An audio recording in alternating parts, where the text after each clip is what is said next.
বিশ্বনবী পাগলের মতো একবার হাউজে কাসারে যাবেন, একবার সিরাতে যাবেন, একবার পুলসিরাতের দিকে, একবার হাউজে কাউসারের দিকে পাগলের মতো দৌড়াতে থাকবেন। তার কোন গুনাহগার উম্মত যাতে জাহান্নামে ঢুকে না যায়, সেদিন কেউ সুপারিশ করতে পারবে না বিশ্বনবী ছাড়া।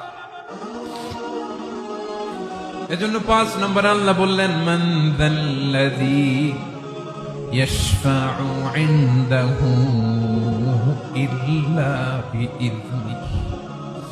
কার সাহস আছে, কার এত বড় বুকের পাটা কিয়ামতের কঠিন দিন আল্লাহর সামনে দাঁড়িয়ে সুপারিশ করবে?